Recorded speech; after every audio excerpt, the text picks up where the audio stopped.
Dimanche 26 juillet 2018, mesdames et messieurs, bonsoir. Bienvenue à cette édition d'information Actu 30 consacrée à la rétrospective de l'actualité de la semaine.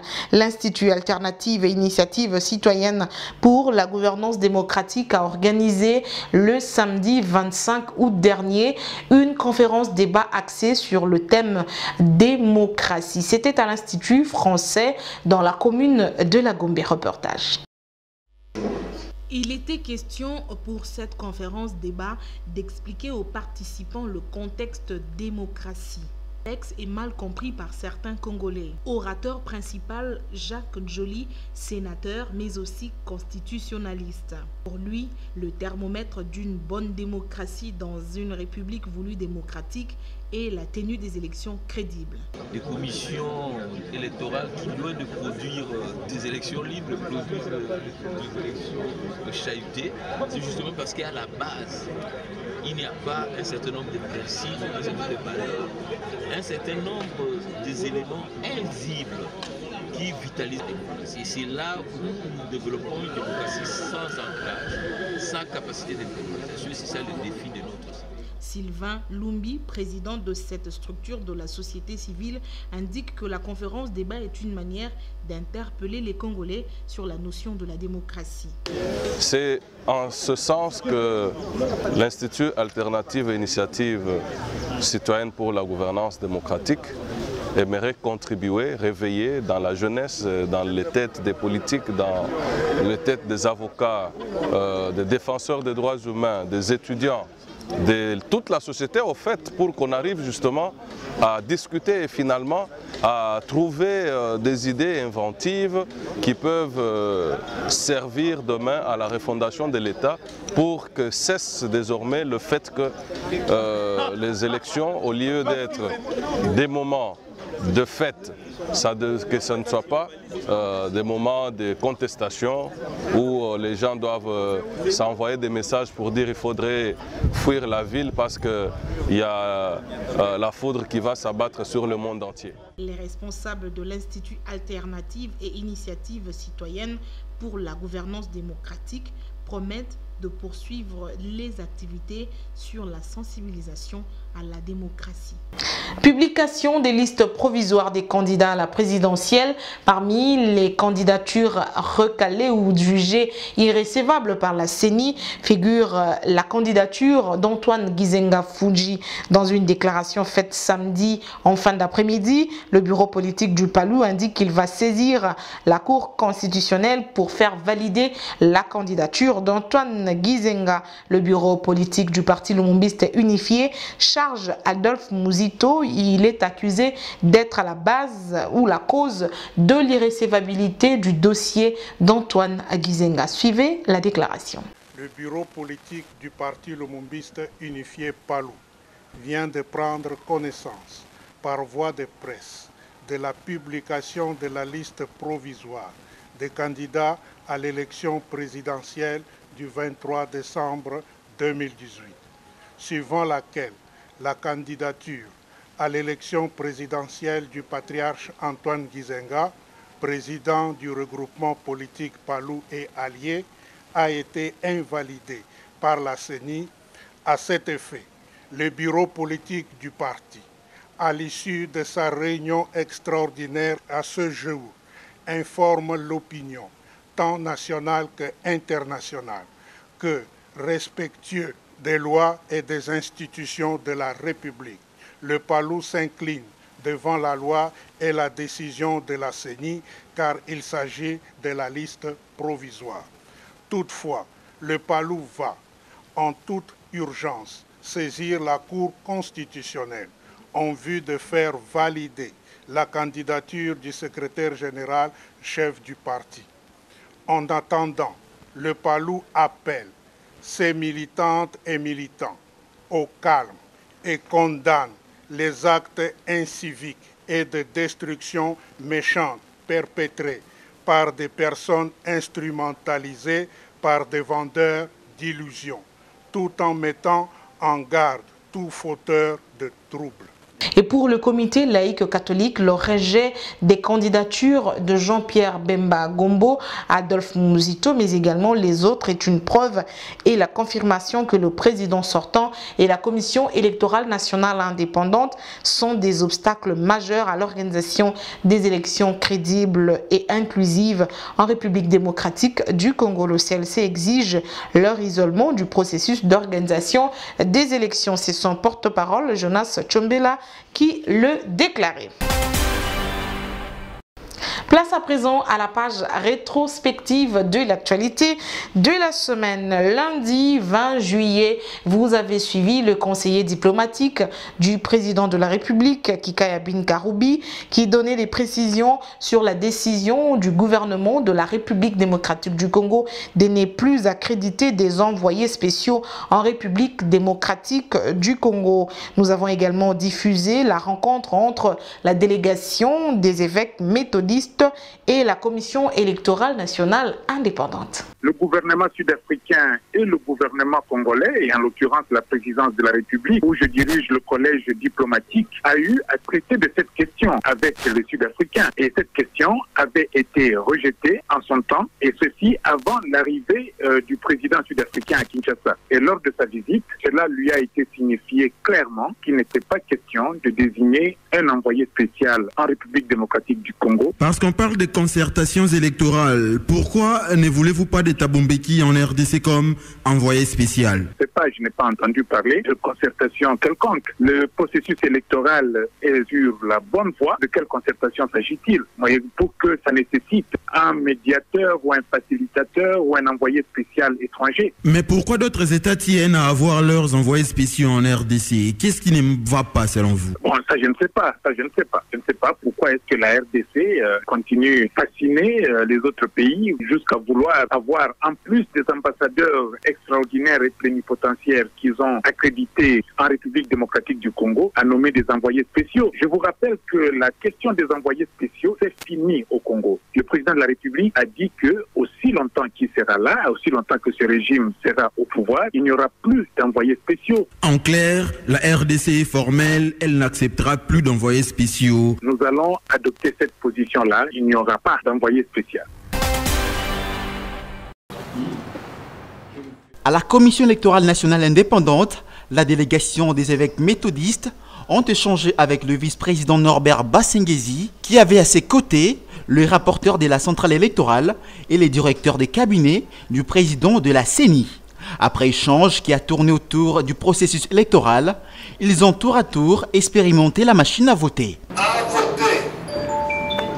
C'est une impression de satisfaction et de remerciement au nom du Collège des évêques méthodistes unis au Congo, mais aussi qui s'étend dans d'autres pays. La CENI peut désormais compter sur l'accompagnement des églises méthodistes. Donc la CENI peut compter sur nous. Nous l'invitons à être notre partenaire afin que nous puissions renforcer les capacités de nos communautés. Le vice-président de la CENI annonce que la centrale électorale procédera à la publication de la liste définitive des candidats députés provinciaux. Je voudrais dire que aujourd'hui, nous allons rendre public, parce qu'on a délibéré le samedi passé, la liste définitive des candidats députés provinciaux par notre rapporteur. Ils sont à 19 640. Mardi, c'était la grande fête pour les musulmans du monde entier. Ils ont célébré la fête de Mouton. Nous avons également diffusé le conseil œcuménique en séjour officiel en République démocratique du Congo qui a pris langue avec le bureau de la Commission électorale nationale indépendante. Par tradition, chaque année en cette période, la communauté islamique organise la Tabaski, synonyme de la fête du sacrifice. C'est en mémoire de celui d'Abraham appelé à livrer son fils unique à Dieu. C'est une grande fête pour les musulmans. On commémore le sacrifice d'Abraham qui a voulu donner son fils unique à Dieu.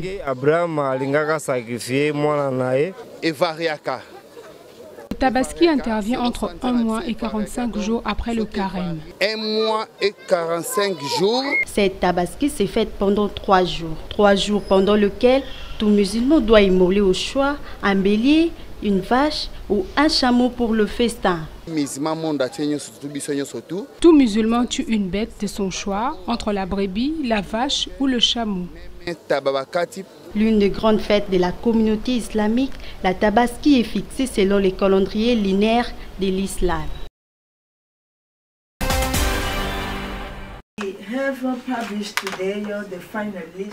C'est une réunion axée sur la bonne tenue des élections présidentielles et législatives du 23 décembre prochain. Aux côtés du vice-président Norbert Basengezi, le représentant de la communauté générale œcuménique. Au sorti de leur réunion de plus de 3 heures, Norbert Basengezi en fait les condensés. Nous avons parlé du processus électoral en rassurant ces partenaires que nous allons organiser les élections le 23 décembre 2018.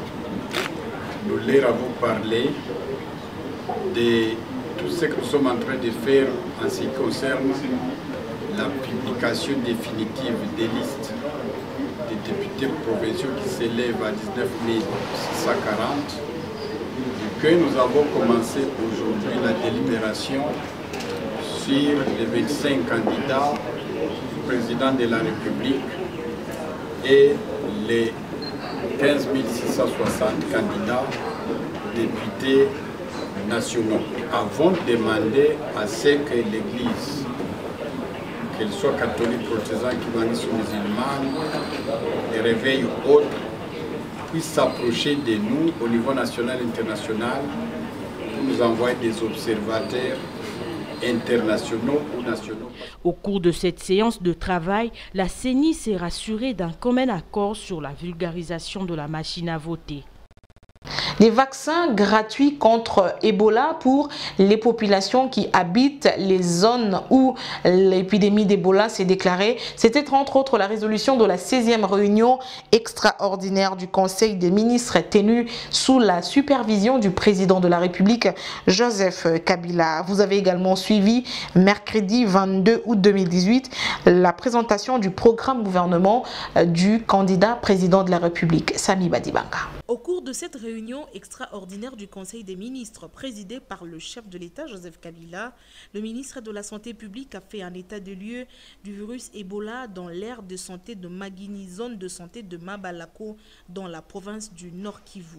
L'épidémie alertée le 27 juillet 2018 a été déclarée le 1er août dernier, a dit le ministre de la Santé au Conseil des ministres. Localisée dans 2 provinces fortes de densité de population, après avoir expliqué le contour de l'épidémie et sa localisation, le ministre de la Santé publique a présenté 9 mesures constituant les composantes de la riposte, à savoir la surveillance épidémiologique, la surveillance des points d'entrée et de sortie vers les autres provinces et vers les pays voisins, la prévention des infections dans les lieux publics comme les marchés, les parkings, les lieux de culte et les écoles, surtout à Mangina, la vaccination, la prise en charge psychologique et sociale des victimes et leurs proches, la sensibilisation psychosociale, l'installation des centres de traitement Ebola à Mangina, Goma et Beni, la gratuité des soins dans toutes les zones de santé affectées, le remplacement de tout le matériel de l'hôpital de Mangina. Après débat et délibération, le gouvernement a approuvé ces mesures. Il a entre autres, sur proposition du ministère des Transports et Voies de Communication, décidé d'initier une campagne de sensibilisation et de prévention contre l'épidémie à virus Ebola dans tous les corridors de transport de la sous-région d'Afrique dont la RDC fait partie, ainsi que la mise en place des mécanismes de surveillance, protection, suivi et évaluation avec les services connexes à travers la CEPCOR, une structure spécialisée du gouvernement pour la mise en œuvre des programmes et de la gestion des corridors et transports au niveau africain.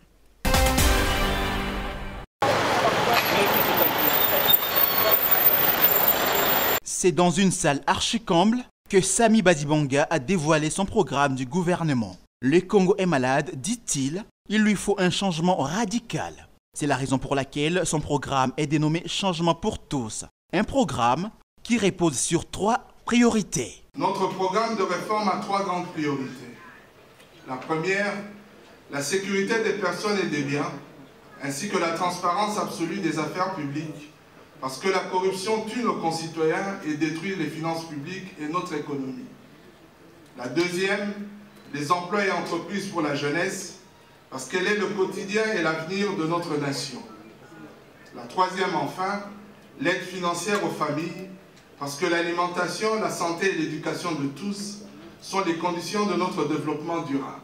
Au bout des 5 ans, Samy Badibanga entend atteindre plusieurs objectifs, confie-t-il. Les 5 grands chiffres de notre programme de réforme de changement pour tous sont les objectifs suivants à atteindre en 5 ans. 10 à 15 millions d'emplois créés, 1 milliard de dollars américains de fonds communautaires jeunesse et entreprises, 80 à 100 milliards de dollars américains de budget annuel, 400 à 500 milliards de dollars américains de produit national brut, et enfin 50 milliards de dollars américains de réserve dans le Fonds de développement durable de la RDC. Le changement pour tous, les financements pour tous et les fondations du changement pour tous sont credo. Samy Badibanga promet, s'il est élu président de la République, de lutter contre la pauvreté. Autre parti politique de l'opposition à se retirer du processus électoral, la Dynamique Congo Unie de Vidié Tshimanga. Il a annoncé à la presse jeudi, pour lui, le processus électoral en cours en RDC ne rassure pas. La Dynamique Congo Unie, parti d'opposition, n'ira pas aux élections. Son président Vidié Tshimanga affirme que rien ne garantit la transparence et la crédibilité du processus électoral. Il invite les autres partis de l'opposition à exiger d'une seule voix la levée des doutes qui entachent le processus en RDC. Il ne vous aura pas échappé que notre parti, ainsi que la plateforme dont nous sommes membres, avons pris la mort dans l'âme. La douloureuse décision de ne pas participer à ce scrutin, du moins pas dans sa configuration actuelle. En effet, permettez-moi de vous faire un petit schéma caricatural afin d'introduire nos motivations. Imaginez un match de football entre 2 équipes, l'une serait Vita majorité et l'autre Imana opposition. Vita majorité impose le cadre et les règles sans vous consulter, comme cela avait pourtant été préalablement convenu à la Senco. Vita majorité impose à Imana opposition de jouer sans la moitié de ses joueurs, certains en exil, d'autres en prison. Impose à Imana opposition de jouer avec des athlètes salariés par Vita. Impose un corps arbitral acquis à sa cause, dont l'arbitre central ne serait autre que Tango Faure lui-même. Modifie l'instance de recours, la Cour constitutionnelle, et y place des délégués acquis à sa cause. Lorsque vous aurez perdu un tel match, il ne vous restera plus que vos yeux pour pleurer, mais toute une nation sera prise au piège. Vidié Tshimanga appelle cependant les opposants à mettre de côté leurs égos. Et nous devions nous battre tous ensemble et obtenir un résultat tous ensemble. Et l'une des grandes forces de la majorité au pouvoir, c'est de réussir à nous diviser, à réussir à sortir des individus, de réussir à tronquer la réalité du combat que nous sommes en train de mener. Faire semblant que nous n'avons comme objectif que d'atteindre des postes, des positionnements. Ben, je pense que d'ailleurs, la position que nous avons prise aujourd'hui est une position qui vous montre que notre objectif n'est pas simplement d'atteindre des postes et des positionnements, des sièges et que sais-je. L'opposition congolaise s'est inscrite de bonne foi au processus électoral, mais c'est le contraire qui est observé, dit-il. Vendredi, nous vous montrions les difficultés que rencontrent les populations du quartier Inga dans la commune de Bumbu à Kinshasa. Là-bas, l'accès à l'eau potable est un problème qui dure depuis des années. Au-delà de ça, l'érosion qui menace systématiquement ce quartier de la capitale Kinshasa. Bidon à la main, bassine sur la tête, ce sont des femmes et des enfants à la recherche de l'eau potable. Ici, dans le quartier Inga, dans la commune de Selembao, c'est le quotidien des familles. Cela fait plusieurs années que cette situation persiste. Il faut parcourir parfois des distances pour s'approvisionner en eau potable.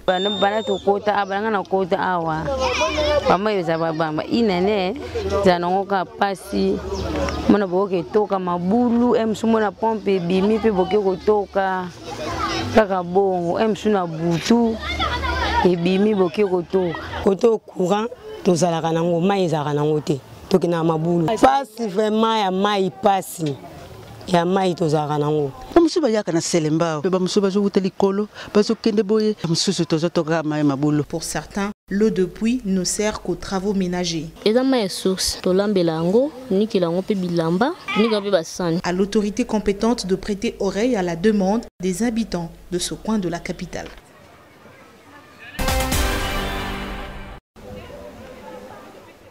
Nous sommes dans le quartier Inga entre les avenues Ilua et Inana vers la direction Assosa. Libulu Yabaluba ou Ebandeli Assosa, c'est le nom que porte cette érosion qui existe depuis plusieurs années. Les habitants expliquent. Érosion, écoute, nengo moni boye, yo moni onde bien, mais nengo zalaki na kanisa rota lokolote.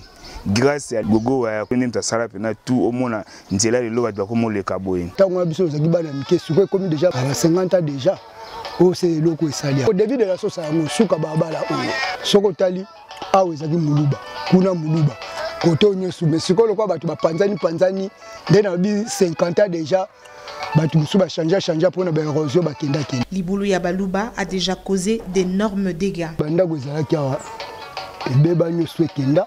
Après au club biloko bozomona ngomba mo munene zaka bato bazo carré bato babuta bato bambongo musupe basoda bazoleka bazosala o bango balingo kosala mutakoki ko zoyo eloko godi appareil akiti yoko monete tango yoko landa dia sa mataki boy na place on pe baboma papa mwana bomi papa na akundika wana. Se considérant délaissé, la population du quartier Inga relance un appel à l'intention des autorités compétentes pour pallier à cette situation. Et samedi, c'était donc le grand jour, la publication des listes provisoires des candidats à l'élection législative, mais également des candidats présidents de la République. S'en est suivi des réactions, tant bien à la société civile qu'à l'opposition. Suivez. Numéro 1, il faut que Boutampunga Marie-José, parti politique ANC, irrecevable faute de nationalité congolaise d'origine, après avoir perdu sa nationalité d'origine, le recouvrement de cette dernière ne donne droit à une nationalité d'acquisition. Numéro 2, Badibanga Tita Sami, regroupement politique progressiste, irrecevable pour défaut de nationalité congolaise d'origine. Après avoir perdu sa nationalité d'origine, le recouvrement de cette dernière ne donne droit à une nationalité d'acquisition. Numéro 3, Moka Ngolo Pati Campo, regroupement politique MB, déclaré irrecevable faute de paiement des frais de dépôt de candidature qui n'ont pas été retracés et non confirmés par la DGRAT. Numéro 4, Muzito Fumuchi Adolphe, regroupement politique IREP, déclaré irrecevable, car même s'il a joint au dossier une lettre de prise d'acte de sa suspension par les PALU, la plénière a constaté qu'il y a conflit d'intérêts avec les PALU qui contestent sa candidature auprès de notre regroupement politique. Numéro 5, Kizenga Antoine, PALU, regroupement politique PALU et alliés. Il est déclaré irrecevable pour défaut de qualité de signataire de formulaires de mandat et d'investiture C5, C6, C7 et C8. Enfin, numéro 6, Bemba Gombo Jean-Pierre, parti politique MLC. Il est déclaré irrecevable suite à sa condamnation par la Cour pénale internationale à 1 an de prison et au paiement de 300 000 € pour subornation des témoins. Extrait du casier judiciaire produit au dossier et arrêt de la Cour pénale internationale du 8 mars 2018.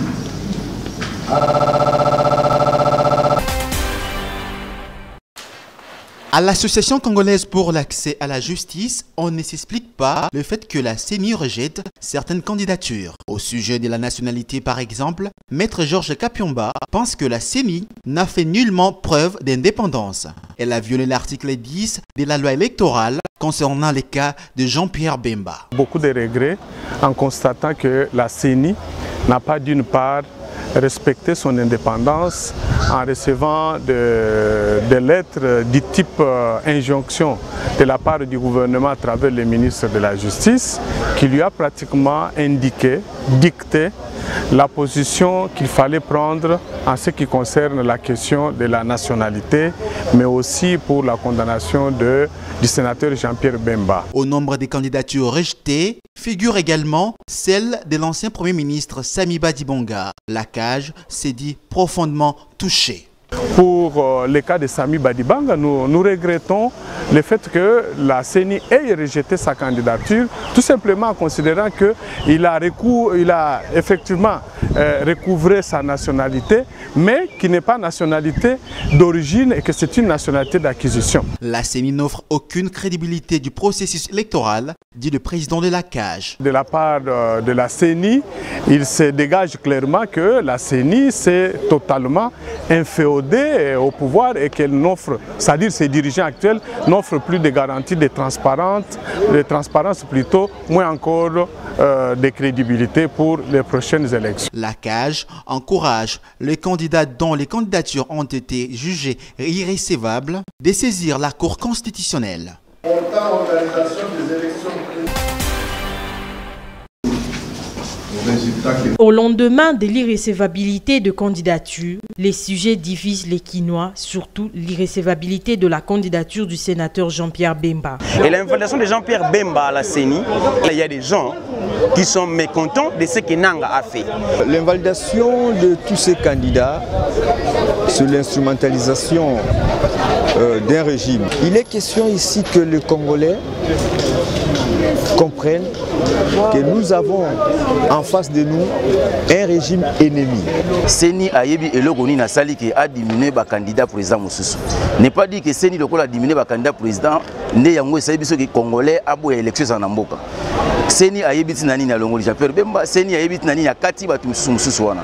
Biso ba Congo to na posa maloba o Mokonzambo Oloba qui a respecté la constitution to ke na élection. Donc le 23 décembre to na posa to mona élection kati ya Congo. Mabongisi ya Seni pour na Congolais ezala libakute. L'indépendance et la neutralité de la CENI, boîte à Pandore pour le Quinois. Que chacun fasse son travail comme il faut. La CENI doit avoir ses attributions à lui. La CENI, comme elle est là pour recevoir les candidatures de chaque candidat et vérifier les dossiers comme il faut. Et s'il y a manque de dossiers, il est censé de dire au candidat et d'interpeller au candidat. La CENI doit être indépendante. Maintenant, nous remarquons que la CENI n'est pas indépendante. Il y a des injonctions qui viennent de la majorité pour écarter les leaders charismatiques dans ce pays. Et à cause de cela, ce n'est pas encore fini. Nous les attendons, ils ont dit que c'est une liste provisoire. Alors, la liste définitive, on attend. Mais Jean-Pierre Bemba pona ye ezali bakuna ba Congolais te. Ezali ke mokonzi pe ayaki to yambaki ne sengo ayepe atina maponami. Lokola esengi ke ba longola pe kombo na ye. Na ba o ba longo na ye bazaka lolenge moko. Mwana mboka no surtout azana sima seni, mwana mboka so azana sima ya peuple congolais, photos za ne ni. Toyokana toyeba eloko ni eza pona lobi na biso. L'opinion nationale devrait prendre son mal en patience jusqu'au verdict final de la Cour constitutionnelle après le recours de candidats invalidés. Vous avez suivi également la réaction de Moïse Katumbi Chapoué qui parle de l'instrumentalisation de la CENI par le pouvoir en place, mais également de l'Union pour la nation congolaise de Vital Kamerhe qui parle d'irrégularité dans la publication des listes provisoires de la CENI. Ainsi se termine cette édition de la rétrospective. Merci beaucoup de l'avoir suivi. Le prochain journal, c'est demain à la même heure sur la même chaîne. Portez-vous bien. Excellent début de semaine à tous.